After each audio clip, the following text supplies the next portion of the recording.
Magandang umaga po sa lahat ng mga kababayan ko. Ito naman po si Toto Tirador. Pag-usapan po natin sa ngayon, magandang umaga, Bernard Magtibay, ay patungkol po sa babalikan natin yung pinakamalaking huli ng droga sa ating bansa. Yun po ay nangyari noong April 15, 2024 sa Alitagtag, Batangas. Ngayon, kung bakit ko pinapa-imbuyog ito sa ngayon, dahil natataon na rin sapagkat maraming akusasyon na may mga opisyal tayo na involved sa droga. So pagdating sa mga akusasyon kay Duterte, marami pong mga testigo lumabas na involved si Duterte sa droga. Kasama dyan si Michael Yang at ang testimonya na yun ay nanggaling pa sa isang credible na opisyal ni Duterte dati na police na kausap niya. Pwede sa atin sabihin na right hand, segundo mano niya na si Arturo Las Cañas, SPO3, at saka kay Edgar Matubato na mga sa tingin ko talagang credible. So ako sa ngayon, naniniwala ako na talagang malalim ang indikasyon at may mga ebidensya na may involvement sa droga si Digong Duterte, si Michael Yang, si Pulong Duterte. So yan po ang nakita ko. Sa iba, medyo malabo pa. Pero hanggang ngayon, nagtataka ka naman bakit walang kaso na sinampa si BBM laban kay Duterte kung meron man. Nagtataka ako pa rin na nauwi na lang ito sa palitan ng salita at despite the fact na credible naman yung aking nakikita ng mga testigo, so kulang na lang yon yung idudugtong yung mga iba pang ebidensya. Isa pa sa nagsalita dyan na involvement ni Digong Duterte at saka ni Michael Yang at saka si Sami ko kung sino-sino pa ay si Colonel Colonel Asierto. Siya din ang lumabas na dati siyang pulis na nagmamanman sa trabaho sa intelligence at ay sinasabi. Pero hanggang ngayon po, nananatiling usapin lamang at hindi ito na nabuo o hindi ito na ayon sa tinatawag na iyon na nga mismo. Ngayon, naguguluhan tuloy ako lalo, kagaya nan sa impeachment kay Sara, malabo pa yan kasi tinanggihan naman ni Chis Escudero na magkakaroon ng pagbibigay ng summons. So, dapat na sana, ang problema natin, sumamo na marami mga isyu. Pero ito naman, kung sasabihin natin si Duterte lamang ang may issue sa droga, meron ding issue sa droga si Bongbong Marcos. Unang-una, maraming pinalabas at marami rin ako nakausap na mga nakakilala kay Bongbong na personal na talagang gumagamit siya ng cocaine, sinasabi niyan. Marami na rin mga lumabas na mga tao na nagsasabi, isa dyan si Cathy Binag na siyang ka-live-in for 10 years ni Tony Florindo na dating congressman at kilala naman natin si Florindo sa Davao City ay talagang matalik na kaibigan ni Bongbong Marcos. At sinasabi doon na magsama-sama sila ni Lisa Marcos na magsisesyon din. So, those are stories until now. Wala pa tayong katibayan. Pero isa naman na magiging isa rin sa laman sa eleksyon nito ngayon ay itong sa Alitagtag, Batangas na pinakamalaki na drug haul. At ang pinaka-espesyal sa aking paningin kasi unang-una 13 billion daw ang halaga ng droga na nakuha sa Alitagtag, Batangas. Pero nang matapos bilangin, bakit na biglang nagiging 6+ billion na lamang. So ang dalawang tonelada ay naging 1.3 tons na lang. Pero nevertheless, mas malaki pa rin siya kaysa yung nakuha sa panahon din ni Marcos na nakuha doon sa WPD Lending Building doon sa Tondo, Maynila. At least yung mga involved ng police na puro lahat mga Philippine National Police Drug Enforcement Group ay nakasuhan na lahat. Kasama dyan sa nakasuhan si General Benjamin Santos na ang alam ko may bahay na malaki diyan sa sa katabi ng mga yung subdivision na malaki diyan katabi ng Ateneo. sa Loyola. Okay, tapos kasama din sa kinasuhan si General Domingo. So, ibig sabihin nakikita mo, ang mga pulis na ito ay gumagalaw na silang may involvement talaga sa droga. Although nakasuhan na ito, so medyo nakahaantay lang natin kung anong takbo ng kaso. Dapat babantayan sana natin to. Hagilapin ko kung paano babantayan kasi kagaya nito, mawawala na lang bigla. Ito naman yung pinakabago naman sa alitagtag. Ang kwento po dito ay kung bakit nagdududa ako. Una, diniklara nila 2 billion tonelada ang kanilang nahuli, pero kalaunan nung natapos daw ang bilangan, naging 1.3 billion. Ano lang daw ang laman. 1.3 tons pala, 1.3 tons. So ngayon, kung ganon ang iniisip ko, bakit naman bilang isang sanay na abogado na sanay sa mga kaso-kaso na naipanalo ko lahat yung kaso ko sa drugs nang ako'y naghawak, ay although aminado ako mga akusado lahat ang aking naging kliyente at naipanalo ko lahat. So, ang iniisip ko, kasi sanay ako, pagdating sa proseso, kung paano maproseso ng drugs, malaki man o maliit ang nakuha, ay may tinatawag na inventaryo kagad. Ang inventaryo po ayon sa batas sa Section 21, Republic Act 9165, pagkahuli, inventaryo kagad. Kailangan matapos ang inventaryo sa loob ng bago mag 36 hours. Sa loob na dapat, ideally, dapat 30 hours. Kasi ang 6 hours, ilalaan mo dyan sa pagsagawa ng papel para isampa sa piskalya. So, ngayon, 30 hours, that is roughly equivalent to 1 day, 24, plus 12. So, dapat 36. Sabihin na lang, minus 6 hours. So, mahigit isang araw na bilangan. Ayon sa batas, kailangan matapos ang bilangan sa loob ng may hindi lalampas sa 36 hours kasi kakasuhan mo pa yung tao. Kasi bakit? Sa ilalim po ng batas natin sa Article 125 ng Revised Penal Code, hindi mo pwede, pag nahuli mong tao at ang krimen na dahilan kung bakit nahuli mo siya ay heinous o di kaya tinatawag namin grave offenses, ay kailangan sa loob ng 36 hours, ibibigay mo siya doon sa piskal. Isubiti mo pati mga papel.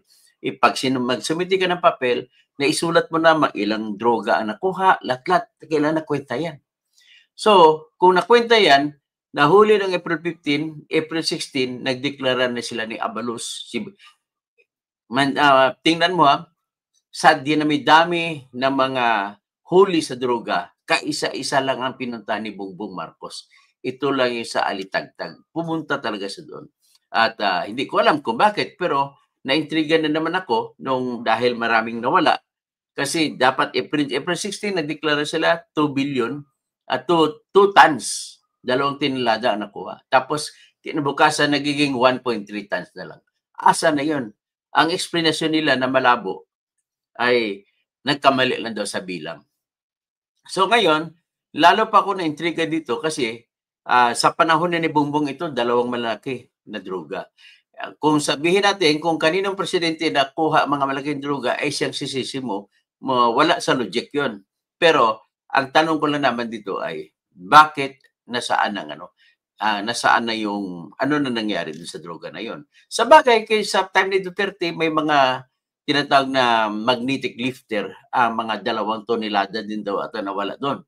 So, in other words, sa panahon naman ni Noynoy, maraming droga na nakuha. Bakit ganito? Sa panahon ni Gloria, marami din mga droga na nakuha. Malalaki tonelada rin. At sa panahon nga ni Noynoy nga, napansin natin to si Joel Pagdilaw, General.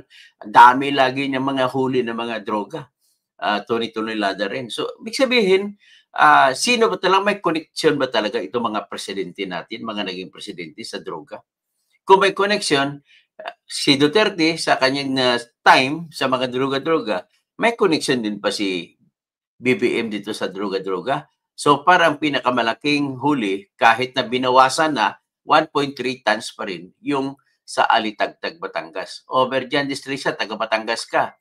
So ano na kayo nangyari doon? Nabalitaan mo ba yung sa Alitagtag, Batangas? Nahuli sa droga doon. So ito, binibring out ko ito sa ngayon sapagkat eleksyon sa ngayon. at nais ko makapag-isip kayo ng malalim kung sino ba talaga iboboto nyo. At ito ngayon, wala tayong pang-presidente, kundi pang-senador at saka pang-lokal. Kung sa pang-senador naman, ang tanong lang naman dyan is sino iboboto nyo. Sa totoo lang, ipipresenta ko, nakuha ko ang mga ebidensya ng mga sinumpaang salaysay ni Janet Napoles kasama po si Bongbong Marcos sa nakipagkutsaba kay Janet Napoles para ang kanilang PDAF ay yayariin nila. So hindi lang si Bong Revilla, hindi lang si Jingo Estrada, hindi lang si Enrile, marami sila. Pero sa ngayon, ang ipapakita ko lang sa inyo ay yung kay Bongbong Marcos at yung ang droga na to. Ang tanong lang sa drugs nito, na paano na nangyari doon, Mr. Bongbong Marcos? I hope so na binigyan mo ng importansya ito. Ito ngayon ang ilabas siguro natin. Pero bago yan, ito na lang muna.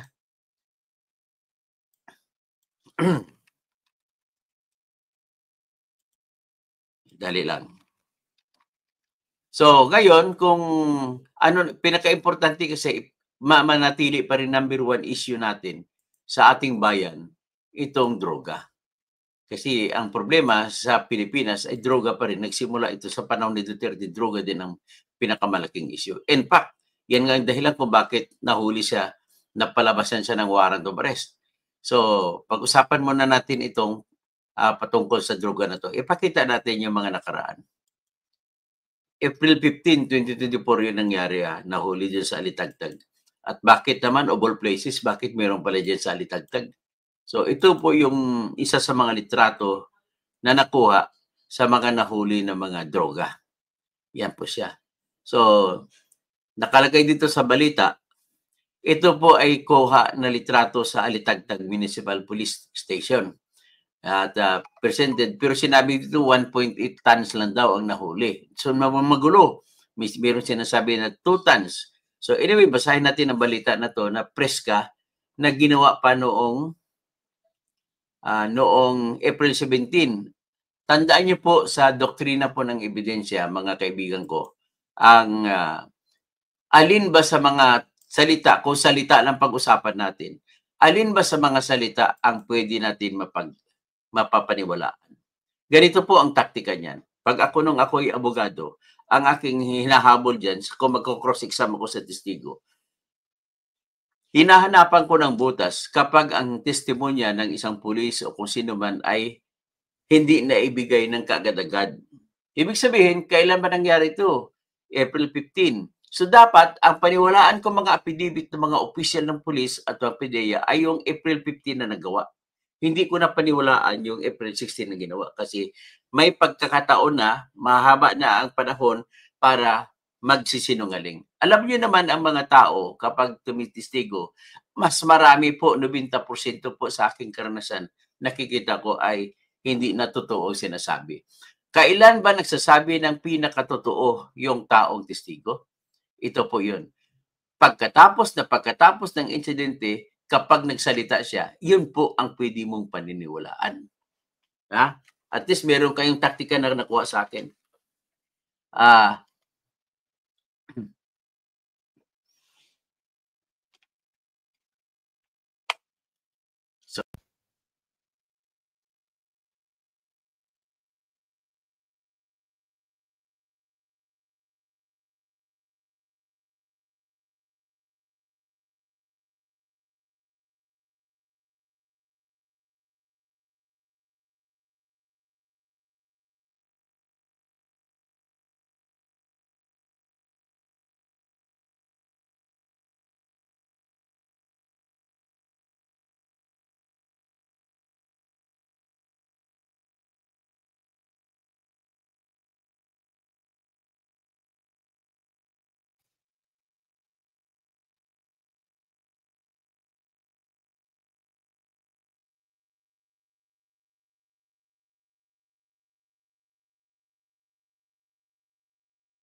Halo, halo. Ayan, meron tayo sounds. Dito muna tayo.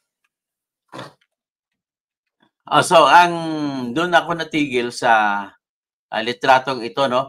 Basahin ko lang itong balitang ito. Kasi ang kwento dito ay 1.8 billion ang 1.8 tons ang deklarasyon na nahuli.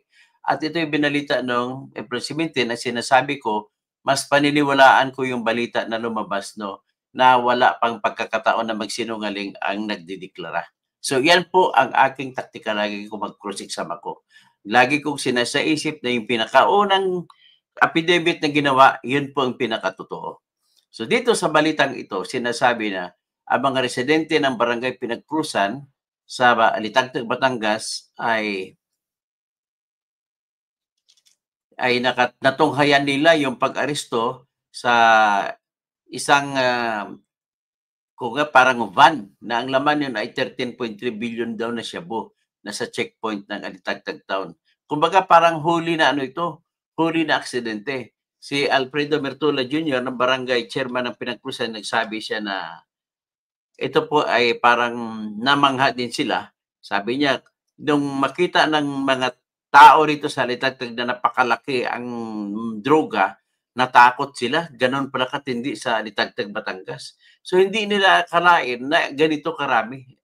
Actually, kung ako tanongin mo, dumaan lang yan doon. So dahil doon, mismo personal na pumunta si Bongbong Marcos sa huli na yan. At ano meron, bakit sa lahat ng mga malalaking huli sa droga at bakit siya pumunta ron?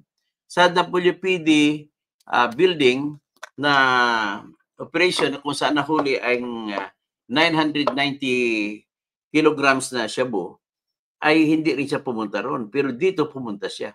Tandaan mo, doon sa napabalita doon sa huli sa WPD Lending, actually, yan ang pinakamalaki dati nung hindi pa nangyari itong Alitagtag. Pero yung pagkahuli sa WPD Lending, sino bang pumunta ron? Ang pumunta po ron ay si Ang pumunta doon ay si General Benjamin Santos. Bakit siya pumunta? Hindi naman siya operative. At pumunta rin si General Domingo. So, ibig sabihin, makikita ko yung indikasyon na kapag ang tao ay pumunta sa isang operasyon, parang may kinalaman. At nakasuhan sa isa sa parang malaking papel patungkol doon sa WPD Lending na 6.7 billion pesos na huli na droga ay si General Santos. Ano pakialam dyan? Bakit siya pumunta? Wala naman siya doon sa operation. Si General Domingo, all right, pero happy siya ng pidig. Ando naman mga tao niya. Ito naman si Bongbong, ba't pumunta naman siya din sa Alitagtag? At pinagmamayabang pa nila na ibang klase kami kung humuli. Kung kay Duterte time to, patay-patay na to. Ito dito, buhay. Ang nahuli po rito ay isang Canadian na talagang kung bakit Canadian ang nahuli doon. Hindi ko maintindihan kung bakit. Pero anyway, what is important is, isa ito sa tinatanong ng bayan. Tinatanong ko, ako na tumatanong, BBM, ano na ba nangyari ito sa droga to? At bakit nagsalita pa si Mr. Boying Remulla na madaliin kagad ang kasong ito, madaliin kagad, nalilitising kagad. Bakit nagmamadali? Iparehas mo ba yan sa anak mo nung kuno na huli na tumanggap ng marijuana na high grade mula sa parsela at ang bilis naman ng takbo. So sinasabi, ako naniwala ako na regular lahat yun, Mr. Boying Remulla, na walang doon, walang masamang tinapay na nangyari. Pero marami ang nagtataka. Bakit ikaw yung Department of Justice Secretary, ang kinakasuhan ng DOJ ay yung anak mo? So conflict of interest yun. At mabilis natapos. At lumabas sa kwento na kasalanan pa ng PIDEA na nag-deliver ng marijuana.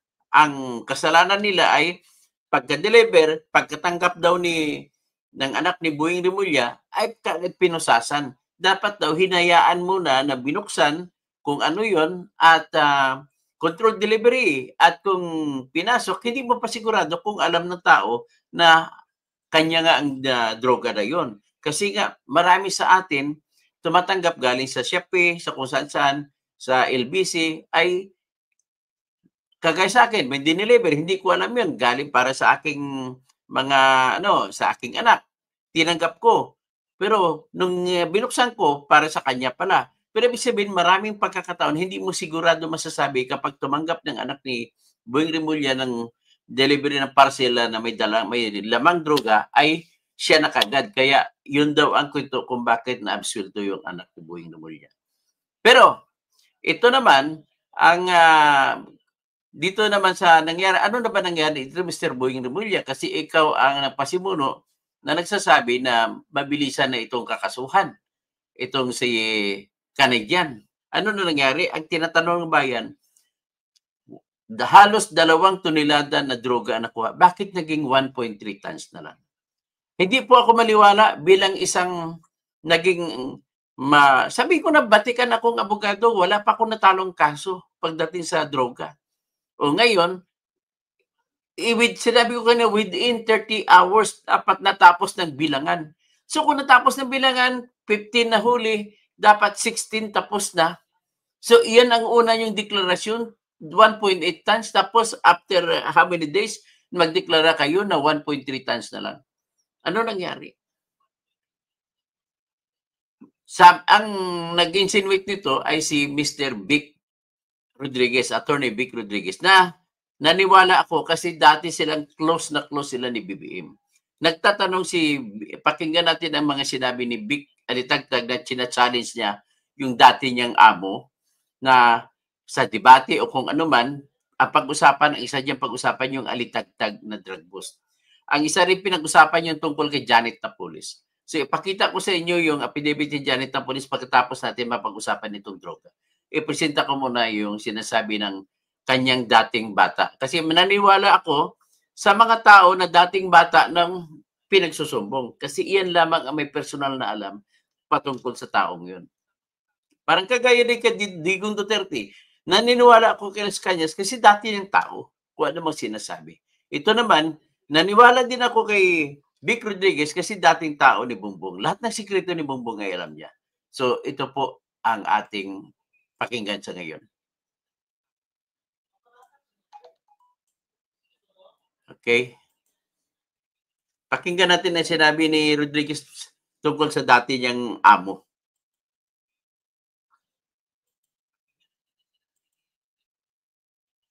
By the way, hindi ko siya kinakampanya dito ha. Nagkataon lang na siya ang sentro sa issue. Ayan. So makita nyo, yan si Vic Rodriguez. Palakihin natin. Mapalaki pa ba ito? So anyway, i-volume natin. Ang sambayanan ng Pilipino, pag-uusapan natin yan. Gusto mo ng issue, pag-uusapan natin yan. Gusto mo bang? Pag-uusapan natin yung biggest drug haul in the history of Philippine Drug Enforcement, yung dyan sa Alitagtag, Batangas. Iyan ang issue natin ngayong eleksyon. Ito pag-usapan natin. Di ba? Total, kamo naman, minamaliit mo yung higit na maraming Pilipino na naghihirap. At karamihan nga dyan, ang mahal-mahal na nga ng bigas sa ilalim ng administrasyon mo. Ang ginagawa na nga lang pang sarsa dyan, suka. Minaliit mo pa yung suka. Pag-usapan natin itong isyong suka. Yung vice cam and budget report, ito pag-usapan natin. Gusto mong ganitong usapin, hindi kami sasabay sa iyong negative campaigning. Aangat namin ang level ng diskurso ng mga usaping panlipunang mahalaga. Kagaya ng yung Alitagtag drug haul. Nasaan na yan? Bakit ang tahimik mo na? Yan ang ipaliwanag mo. Alam mo ninyo mga kababayan, sa isang kampanya, dapat mong hina-highlight kung bakit ka dapat pagbigyan at tingnan at ikonsidera ng mamamayang Pilipinong katulad po ninyo doon sa iyong pinapakiusap na pagkatiwalaan kanila sa posisyong kinakandidatuhan mo. Yan po ang layunin ng kampanya.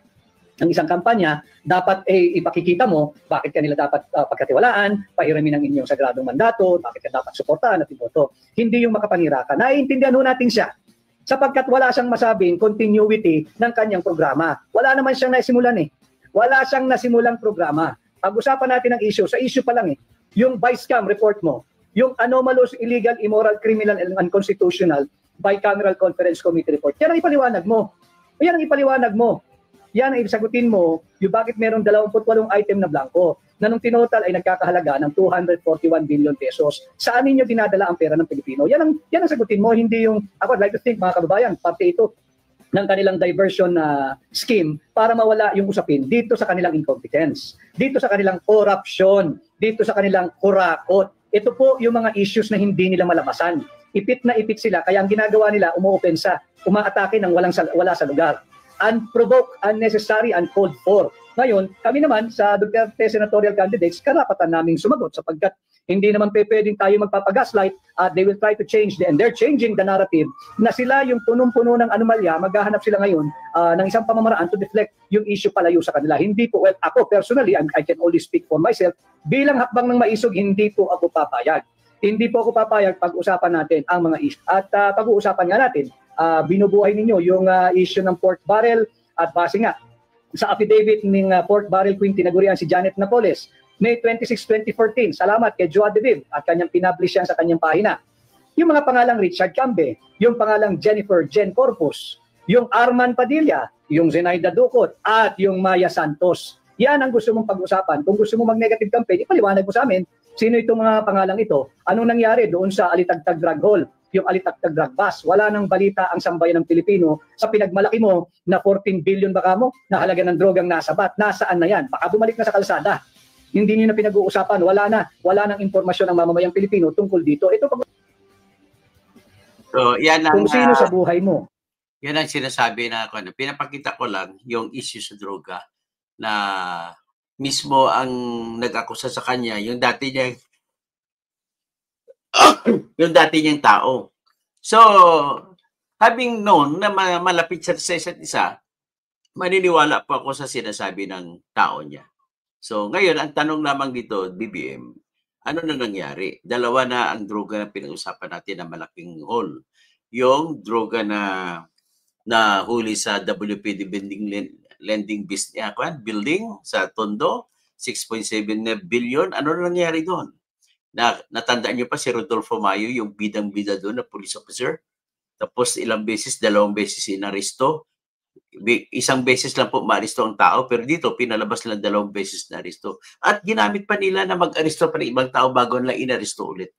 Ganun kasimple po yun. Kung if these people were capable of doing the same under your noses, Mr. BBM, then what does it suggest? What does it show? Ibig sabihin, kung hindi ka man involved dyan, ibig sabihin ay incompetent ka. Hindi mo kayang kontrolin ng mga tao. Next, in the same manner, kung bakit ako niwala kay Big Rodriguez, ay gano'n din po kasi naniniwala din ako kay Arturo Las Cañas nung nagsalita siya patungkol kay Duterte naman. So in other words, may dalawa tayong sitwasyon, pareho ang sitwasyon na ano ba, sila lang ba paniwalaan na yung kabila lang inakusa nila yung involved sa droga? O kayo rin? Ang problema lang po nito, the only way, hindi na natin kailangan magiging Superman, magiging matalino para malaman kung ano ba talaga ang ibig sabihin ng tao na hinahamon magpapadrug test tapos ayaw magpa-drug test. Ano pong ibig sabihin niya? Ganun lamang po yan. So ibig sabihin, meron din tayong doktrina sa ebidensya na yung tao na nagtatago ng ebidensya na kung siya lamang naman ang may hawak ng ebidensya, ang ibig sabihin po, yung ebidensya, kung ilalabas lamang yan, ay kontra sa taong nagtatago ng ebidensya. Pag-usapan natin ang ebidensya na nakatago sa katawan ni BBM, siya lamang po may kontrol niyan. Siya lamang ang nakakaalam kung talagang may lamang droga ang kanyang dugo at ang kanyang hair follicle. Mabuti ako, wala akong buhok. Tapos, ayaw niya, tinatago niya. Ang ibig po sabihin niyan ay kung magawa lamang ang drug test sa katawan niya, sigurado ako na positive siya. Ganun lamang po kasimple.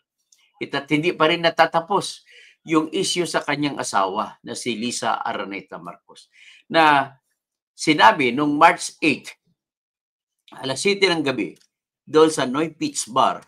Naalala ko yung Noy Beach Bar na yan sa California, sa Long Beach, California. Yung Noy Beach Bar, kung naalala nyo sa hearing sa Quadcom, lumabas po yung Noy Beach ay isa sa mga binanggit na restaurant sa Amerika kung saan ay binigyan ng pera ni Colonel Royina Garma ang kanyang husband, ex-husband, na si Colonel Villela, at nag-invest siya doon sa Noy Pitch. O, isa pang investor dyan si Villela, Colonel Villela. So, anong ibig sabihin yan? So, madrag money ba yan?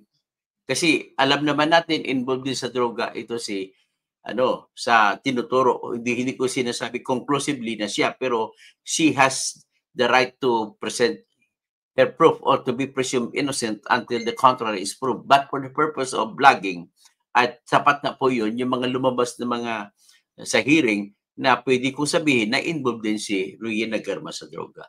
With more reason kasi pinatay niyang 3 na Chinese at gamit dun si kaklase niya si Jimmy Fortaleza na major paano ma-connect dun sa killer. Naalala ko sa si killer si Napoleon Ontalantan at saka si yung isa. So pinatay nila sa loob ng Bartolina yung 3 Chinese doon sa Davao Penal Colony. So yan po ang ating nakikita dyan at talagang magulo ang bansa natin. So lumalabas po, wala po tayong mapagkatiwalaan sa pagitan ni Duterte at pagitan ni Bongbong.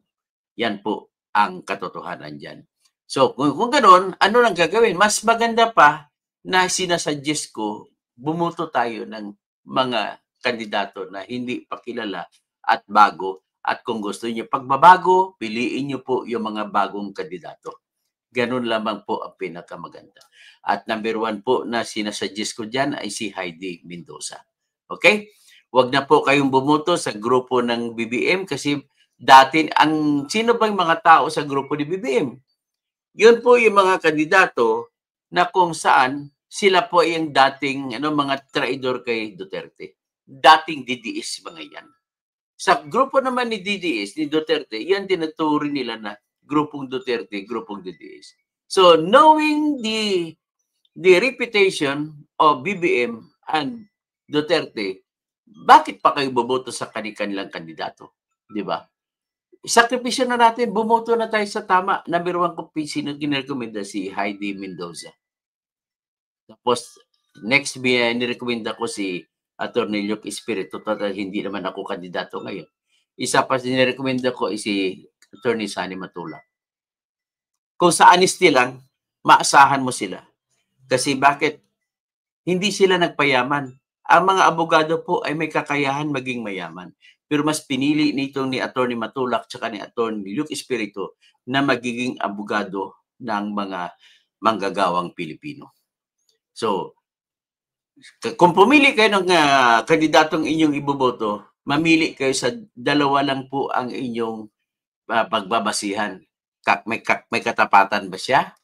At may kakayahan? Pagdating naman pag-usapan natin ng katapatan, marami po dyan mga suspetsa na mga involved sa mga korupsyon. So ngayon, huwag na tayo magpalayo pa. Ang isang aspeto ilalabas ko rito, yung involvement ni Bongbong Marcos kay Janet Napoles, na hanggang ngayon ano na nangyari doon? Bakit wala man lang tayong balita kung ano na nangyari? Na-absueldo ba si Bongbong? O paano siya in-absueldo kung na-absueldo siya? So anyway, in the meantime, ipakita ko lang sa inyo yung affidavit na sinasabi ni Vic Rodriguez na may petsa na May 26, 2014. At ito po yung affidavit na i-share ko ngayon na nilagdaan ni Janet Napoles. Ngayon, pagdating naman po dito sa affidavit na ito, ay naniniwala po ako sa mga binanggit ni Janet Napoles. Bakit? Noong araw 2014 na ginawa niya ito, ay hindi pa ako maniwala. Pero sapagkat alam ko na marami na na-convict siya sa dami-daming kaso ng tinatawag na plunder at involving sa mga PDAP na mga congressmen at senador, ay mataas na po ang uri ng ebidensya natin na nagsasabi na totoo itong affidavit ni Janet Napoles. Ayan. So, sabi na si sinumpang salaysay niya ni Janet Napoles. Yan Janet Napoles, May 26, 2014 affidavit. Alam ko na sa aking paglalahad ng katotohanan, marami po akong masasagasaan.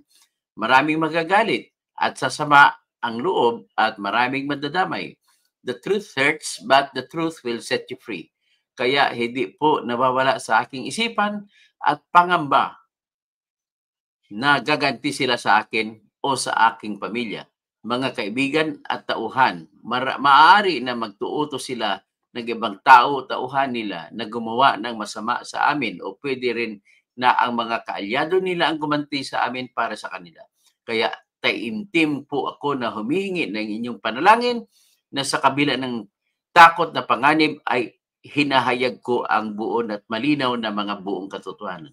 Ako, si Janet L. Napoles, matapos ang ilang buwang taimtim na pananalangin, pagninilay at sa gabay ng mga alagad ng Diyos na walang sawang bubisita sa akin halos araw-araw sa Santa Rosa hanggang dito sa ospital ng Makati, na nagpapalakas ng loob ko ay nais nang magsabi na aking nalalaman tungkol sa transaksyon ng paggamit ng pork barrel.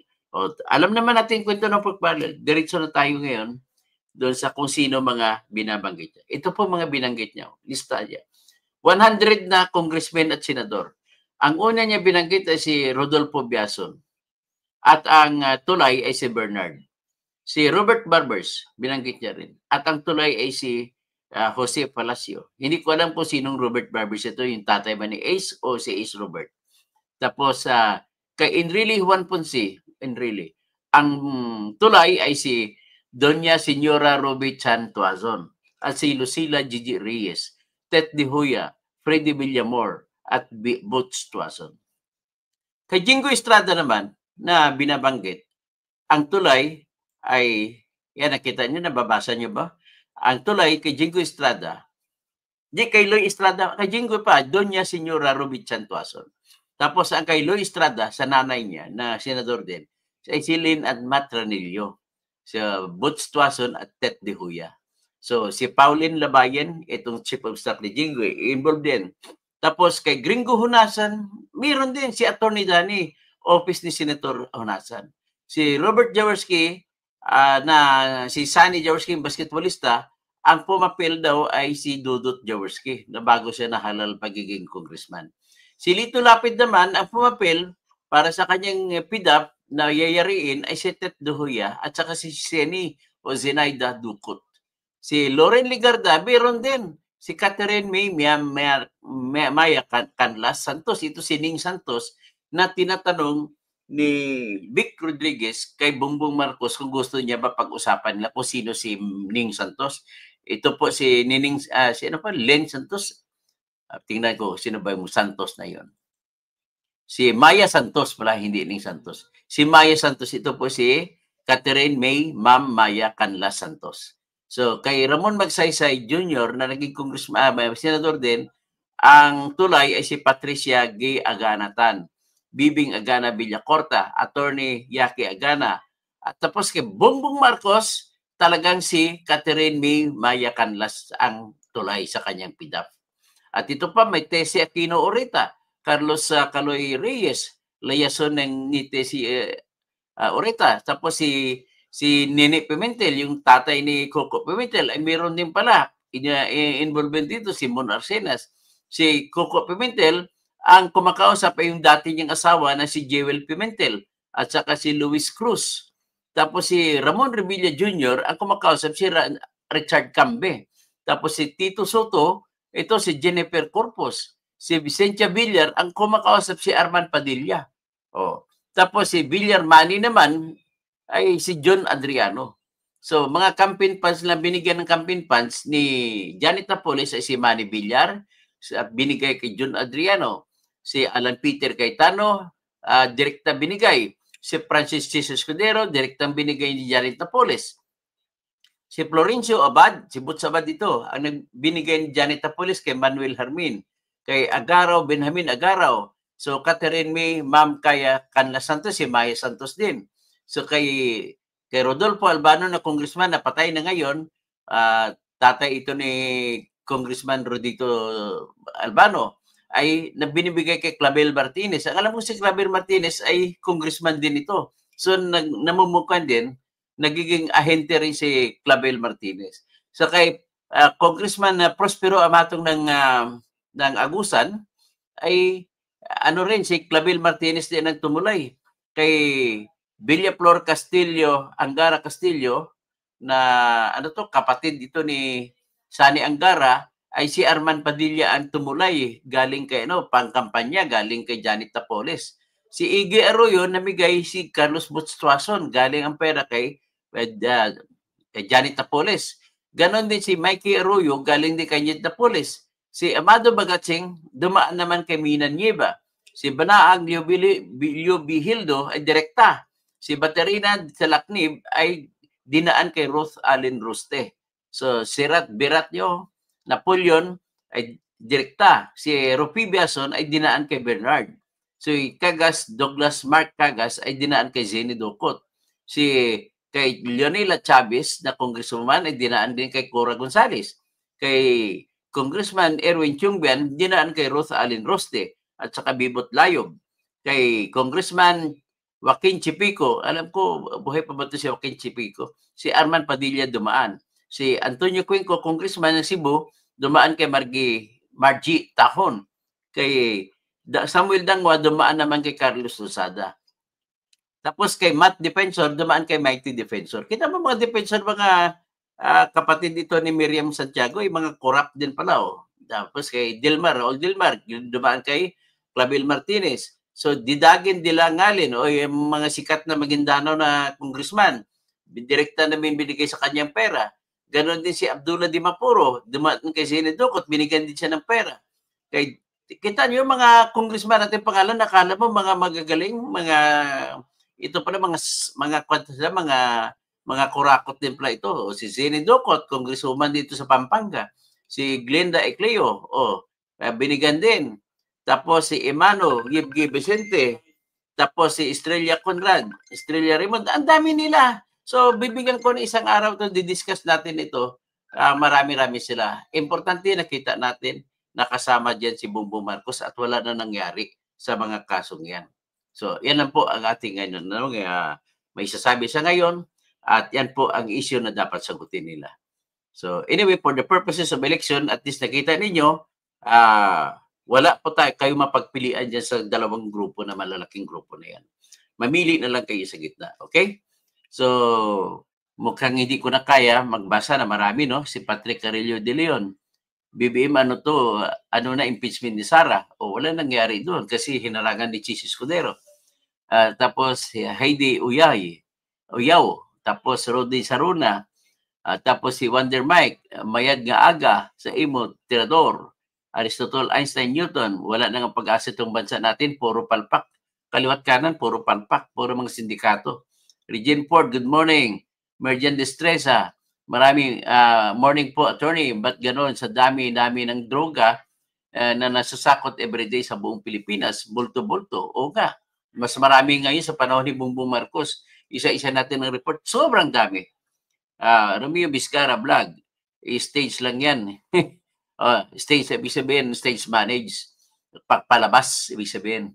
Romeo Vizcarra vlog is, siya nagsabi pala, Rap Boys, YouTube, bakit mo naman kay BBM tinatanong, wala na sa ayos content mo? Siyempre siya ang presidente, ano ka ba? Rap Boys, hindi ka ba? Gamitin nyo naman pong utak niyo. Kanino ko itatanong yan? Kay Duterte, wala na si Duterte ngayon eh. So, di ba si BBM nga niya dyan? Roda Saruna, nagkamali ba ang pagbilang ng boto kaya peke si Bangag Tuso manhid sa lahat mga juror? Tapos sino pa? Jesse Nicor, Babers and Supply na yan. Fred Loba, excellent choice of the topic. Dr. Toto, bakit walang kabali-balita sa big drug issue? Salamat po, Sir Fred.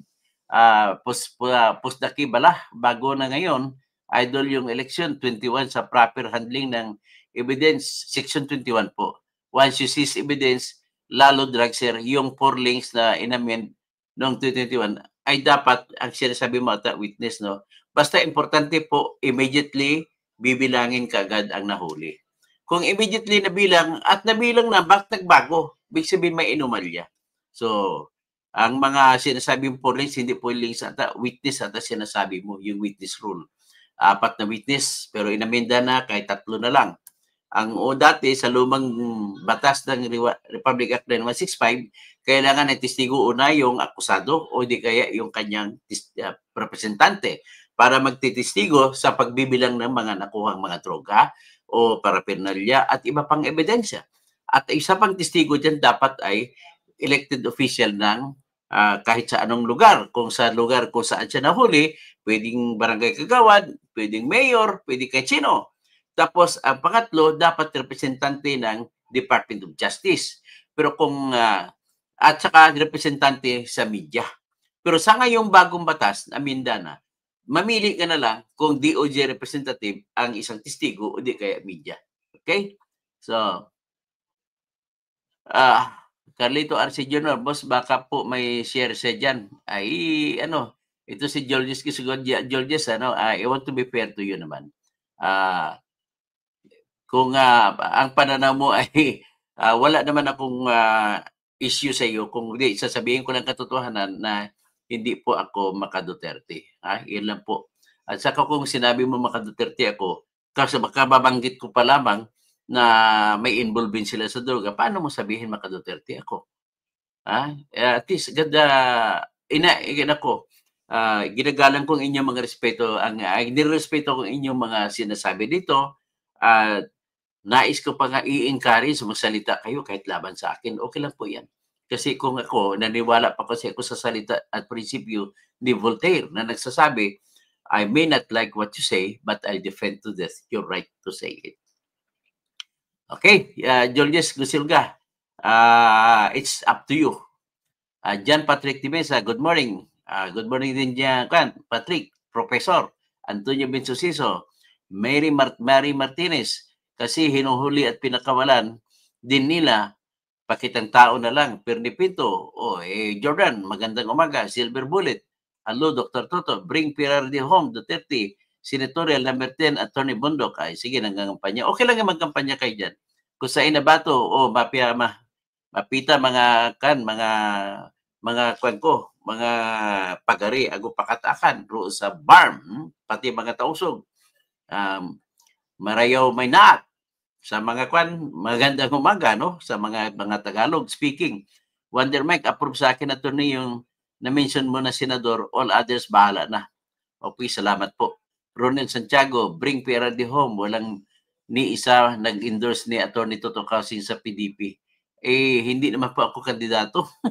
At saka walang mag-PDP. Hindi ko naman sila kakampi. Lagi ko naman sila binibira. So, paano pala ko endorse? O nga, di ba? So, Mr. Ronel Santiago, at least alam mo na, wala pa akong kaibigan dyan sa PDP. Kung maka-Duterte po ako, Jorgel, ay dapat in-endorse na ako ng mga PDP. Di ba? Grace Faith, good morning, sir. Dahil sa presidente ng Pilipinas, ang army, marami addict na dala, wala na drug test. Marami, sa totoo lang, marami naniwala ako, marami sundalo at saka mga pulis na addict. Noy Pirmasi, ang problema sa mga botanteng Pilipino, binuboto dahil sikat na matagal sa pwesto. Pedro Lagliva Jr., opposition ang boto natin. Castro, approve ako kay Castro. Pero si Colmenares po ay party list siya ng bayan muna. Si Casino ay okay din sa akin yan. Si Lisa Masa, hindi ko alam tumatakbo ba si Lisa Masa. Si Leo Didi Guzman, saka si... Oh, yes. Hi. Hi. Did you come from your school? Yes. Oh, yes. You see your face? Ay, buto ko lang si Luke Espiritu pag kinundinan niya ang ginagawa ng mga NPA. Okay. Hi. Respect. Sir, dapat itong 3 na mataas na opisyal sa gobyerno dapat magpa-drug test itong... lahat. Dapat magpa-drug test lahat. Sang-ayon ako dyan sa iyo. Si Browner, saka si Marbil. Ang tingin ko si Marbil, mukhang positive eh. Kasi siya nagsalita na okay lang daw yung gagamit ng droga. Pampatingan, kung magtatrabaho ka para hindi ka makatulog. Naku naman, Marbil. Nahuli ka sa bibig mo. So, John Lee, tama, Ronald Santiago, opposition ng boto, PDP, laban tayo. Ferdinand Sanawan, good morning po. Ito na Engineer Toto, Bunyog, katotohanan. Ronald Santiago, pabor ako sa mga opinion ng Engineer Toto, Kausing, kaso sa ngayon, wrong timing pa, yumayapag pa ang Duterte sa legal na batas. Okay lang. Kung ano man ang opinion niya, nirespeto ko yan. Okay? Raymond Imornival, sa La Union, Ronel Santiago, Enrique Mantili, sino pa? Sino pang iba na hindi ko nabanggit? Si John Lee Sabong Bicol. The best ang mga opinion mo dyan na to. Salamat po, marahin na aga sa mga Bicolano. Naimbagabigat sa mga kapsat ko, mayap aabak sa mga kabalen ko. At magandang umaga sa mga Tagalog region at maayong buntag sa mga Cebuano speaking. Gikan sa Cebu, padung sa Dumaguete, padung sa Negros Oriental, padung sa Bohol, at mga waray-waray, maupay nga aga sa mga Surigaunon, marayaw nga aga sa inyo hurot, sa mga Northern Mindanao, sa Agusan, papunta sa Lanao Norte, papunta sa Misamis Occidental, sa Misamis Oriental, papunta sa Zamboanga Sibugay, Zamboanga del Norte, Zamboanga del Sur, maayong buntag kaninyong tanan. Sa mga Ilonggo din, sa Mindanao, sa Cotabato area, maayong agagit sa inyo tanan. Sa mga Patina, kasama dyan sa Sarangani, mga Ilocano dyan sa Sarangani, ay naimbagabigat. Tapos sa mga Kapampangan dyan sa Cotabato, mayap aabak, lalo niya sa Tupi, bayan ng Tupi, maraming Kapampangan dyan. Pero salitang Ilonggo na ang sinagamit lahat sa salitang Kapampangan din. So, basta labanan lang natin, ang fake news po ay kailangan, pag sinabi mo fake news, may sigurado ka na fake news. Ang problema ngayon ay, kaya nga ako mahirap na, dati share na ako na share, no? Pero pangit din naman kung hindi natin na-verify. Kaya sa susunod ay mag-ingat na lang tayo. Okay? So January 7, 8, hanggang dito lang tayo at maraming salamat po sa inyong lahat at magandang umaga. Mamaya po, ipapakita ko lang sa inyo bago ako umalis. Ito po, kung may nagtatanong bakit ako humingi ng donasyon, ito po yung isa sa mga dahilan kung bakit humingi ako ng donasyon sa inyo. Yun naman ay nasa inyo lamang kung gusto nyo akong pagbigyan. Pero kung hindi nyo ako pagbigyan, nasa inyo rin po yan. Okay? Cheers. Oy, cheers. Nga po ko nag-cheers. Okay? So, ito ang aking ipakita. Okay, So, nakita niyo ba yan? Petition for certiorari and prohibition or for declaratory relief. Yan po yung sinampa ko po sa Supreme Court kahapon. Nagbayad po ako dyan, mahigit 15,000 ginastos ko dyan, sariling gastos ko yan. Kaya nga ako humingi ng tulong para maibsan naman ang gastos ko kasi may marami pa kong isasampang kaso. Ang pakay po sa kasong ito sa Supreme Court ay para gagawin na patungkol po ito sa random manual audit, yung tinatawag na kapag matapos ng botohan sa Mayo 2012, ay magpapadala ng resulta ang mga makina ng eleksyon. Ngayon, para makasiguro tayo na yung makina ay tama, nagsampa ako ng petisyon kung saan hinihiling ko sa Supreme Court na ideklara na null and void yung tinatawag na random manual counting, recount, kung tatawagin mo recount, na ginagawa ng COMELEC. So hiningi ko sa Supreme Court na bawalan ang COMELEC mag-recount. Bakit bawalan? Kasi po, ang COMELEC nagpapatakbo ng eleksyon. Ang recount, ang pakay niya ay para i-check kung tama yung pagpatakbo ng eleksyon. So, ibig sabihin, magkakaroon ng conflict of interest kasi didepinsa ng recount na tama ang counting. So, para maging independyente, hiningi ko rito na ideklara ng Supreme Court na null and void ang Section 29 ng Republic Act 436 as amended by Republic Act 9369. At ang sinasabi dito, tanging COMELEC lamang ang mag-recount para i-check ang resulta. Hindi pwede. Siyempre gusto nila palabasin na tama ang kanilang election. So para magiging mas maayos, hiningi ko sa Supreme Court na bumuo ng isang team, isang committee na kung saan ang magiging kasapi ay mga representante ng lahat ng political parties. At sila na magdetermina kung paano mag-raffle.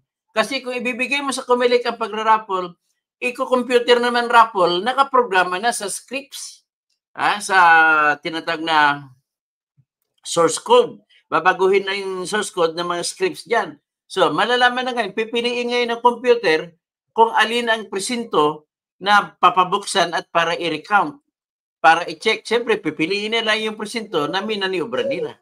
Ganun na ho kasimple. Sa batas po, sa batas na ito ay nagsasabi na isang presinto sa bawat congressional district ang pipiliin ng manual, ng random. At yun ang buksan at i-recount, at ang resulta ng recount ibabangga doon sa resulta ng bilang ng makina. Okay? Kaya nung 2022 election May 9 ay sila rin ang namili, kaya pinili nila yung presinto na aayon sa kanilang programa. At natandaan ba ninyo dun sa Bacoor kung saan doon malapit ang warehouse ng F2 Logistics? At ano naman ang F2 Logistics? Yun po ang kumuha ng mga makina, ng mga presinto, mga baluta, mula sa mga kada probinsya para dadalhin sa Maynila para i-recount. So, siyempre, nakita natin na may maraming naibasura na mga election paraphernalia. Iyon ang nagbigay sa akin ng duda na talaga minaniobra yung nakarang eleksyon, kaya nag 99.9% daw na accurate yung eleksyon na nakaraan kung ikumpara daw sa recount. Ang recount, na-change na-change sa ballots na kayo. Ayan ang suspetsa ko. Which is, kaya kung ang dahilan kung bakit nagkakaroon ng isang IP address na 192.168.0.2 kasi maniobra nila ang sistema nila, at kailangan para ma-check dahil may random manual count ay dapat ang random manual count natin ay dapat protektahan natin na ito ay hindi nila mamaniobra. So ang hiningi ko sa Supreme Court yan ay utusan ng COMELEC na yung pagre-recount ay doon na mismo sa mga presinto. Sa pamamagitan ng text na live stream, i-recount, i-live stream para makita kung sa Tawi-Tawi, mag-live stream, ipapakita. Total, meron naman silang tinatawag na ginagamit na Starlink na internet signal. So, i-live stream lahat ang mga pag-recount ng mga baluta, ng mga napiling presinto sa right there and then kung saan ang presinto, doon na sila, hindi na kailangan dadalhin pa sa Maynila. Kasi pag dadala sa Maynila, doon may swapping, may ballot swapping ang nangyayari. So, yan po ang isa sa pinapuntahan ng ginagastusan ko. Kasi hindi naman ako senador, hindi naman ako opisyal ng bayan, at may alam ako sa batas. Yan ang aking ambag para sa bansa. Ang pakay ko dyan para maging malinis po ang ating halalan. Okay? Salamat po. Salamat sa lahat. Tapos mang-uulam wrong spell sa political po akin. Anyway, Lambert Miriam, talamak ang droga. Sabi kasi sa isang opisyal na pulis, nasabi niya hindi addict ang gumagamit para hindi makatulog sa pagtrabaho. Ronald Santiago. Okay, mga duming tagakay. Noon pro Duterte kami, noong matapos na ang termino niya, siyempre nagsuporta namin kay PBBM na siya ang binoto ng taong bayan sa pagbasbas ng Panginoong Diyos sa mga anti-Marcos, antay niyo matatapos. Ang mga ulam, tama si Ronel, mas madaling talunin si Tamba kaysa kay Sara. Okay, hanggang dyan na muna tayo January 7-8. Magandang umaga po sa lahat.